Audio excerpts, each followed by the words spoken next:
Is being over 50 too old to learn a new language? For those who are contemplating moving or traveling abroad, the hardest part is not getting a visa or a plane ticket, but the hardest part for many people is the thought that, what if I move to this country and I can't learn the language and the culture? Nobody wants to move to like Spain or to Europe just to not be able to hold a brief conversation or even be functional like at a cafe or walking into a market, or even something like getting on a bus and finding their way around town. Learning the language and the culture is key to really having a deep experience when you travel or move abroad. When you are able to communicate with others in their language, you're able to grasp more of the local history. You're able to understand better the nuances in social interactions, and you just are going to be more functional. To move to a new place and make friends if you can't communicate in their language. I don't think that most people want to move abroad just to live in an expat bubble and speak only with English speakers. That's just my thought. So with that in mind, I'm going to talk to you about why at 52 years old, I decided to travel to Spain and do an intensive Spanish immersion with my youngest son, who's 16 years old. And I'm going to talk to you a little bit about that program and what it entailed and give you a few other options. First of all, my experience with language is this. I learned French in middle school and a little bit in high school and college as well. And I worked for a number of years. I joined the military, and while in the military, I took an intensive language program in Arabic. The program itself is maybe a year and a half, and you spend 6 hours in class and probably have about 3 or 4 hours of homework every night. That's a very intensive language program. This past month, my son and I, we traveled to Granada, Spain, and enrolled in a class at Escuela de Lengua, which is a language school in Granada. And to give you a little bit about the course, you take a placement course and they look at your score, and even as a beginner, they then take you and place you with other students who are in about the same level. So there's 6 different levels that they could place you in. In the beginning, I was placed at the new beginner level because up until then, I had never taken any Spanish language courses, but I did speak French, I did speak Arabic, and a few other languages.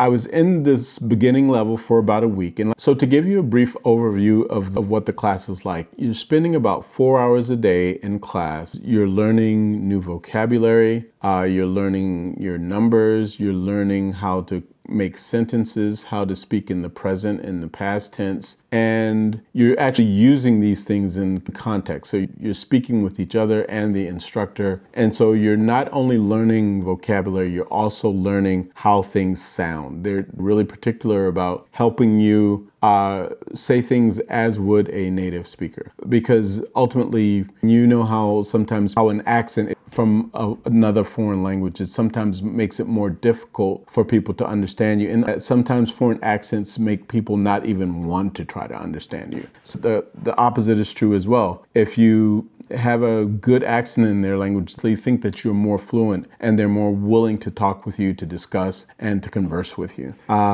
We spent about 4 hours in class each day. We had a short break in the middle of the day. At the end of the day, you are in Granada. You're in southern Spain, so you can go to different markets. You can go to the stores. You can walk around. You can talk with people. You can buy things. And all of those are different opportunities for you to use your language. And they're great opportunities to listen to other people and other interactions in the language. And that's very useful as well. Like whenever you walk into a store, they're probably saying, "Hello, how are you?" And a lot of times when you are able to hear other conversations between people, you're able to learn a lot of phrases which in context may mean the same thing. Like in English, we may say, "Hey, what's going on? How are you? What are you up to today?" All of these things almost mean the same thing. This immersion in Spain was about 4 hours a day.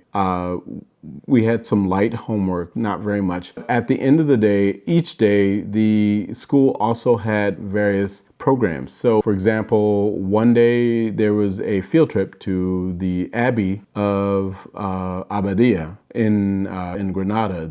Another day, maybe there was a field trip to the cathedral. In each of these field trips, one of the instructors would go and actually give you a tour in Spanish of everything that you're seeing and what's going on. It's a great opportunity to increase your understanding of culture, to hear more pronunciation, converse, and to use the language more outside of a classroom atmosphere. I've done another immersion in my lifetime. So while I was in the military, I did a intensive summer Arabic immersion with Middlebury College. At the Lengua in Granada, we spent about 4 hours in class and there was probably some light homework. Middlebury College, you spend about 6 hours in class each day and 3 to 5 hours of homework every night. There was a club for music, there was a club for the media, there was a club for singing, for dancing. This was an immersion in the United States, but we were only allowed to speak in our target language, which at that time was Arabic.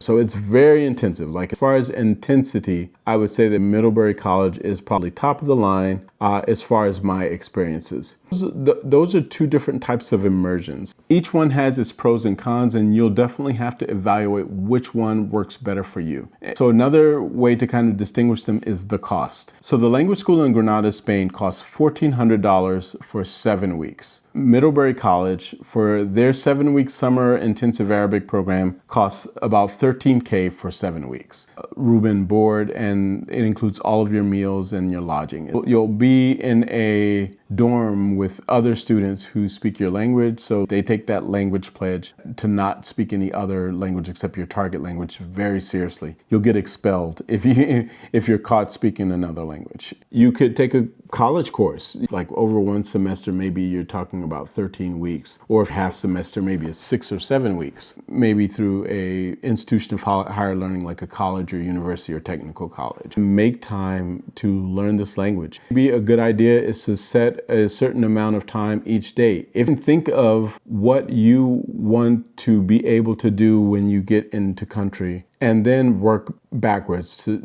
engineer it from there. So I want to be able to ask, what time is the train coming?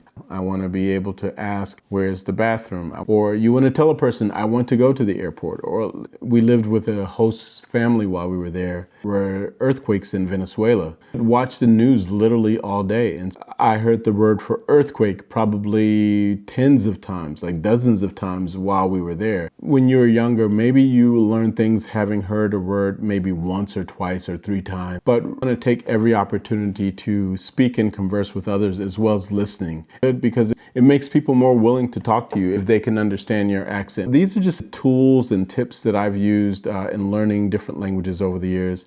Please hit the like button and subscribe. Thank you. Bye-bye. Hasta luego.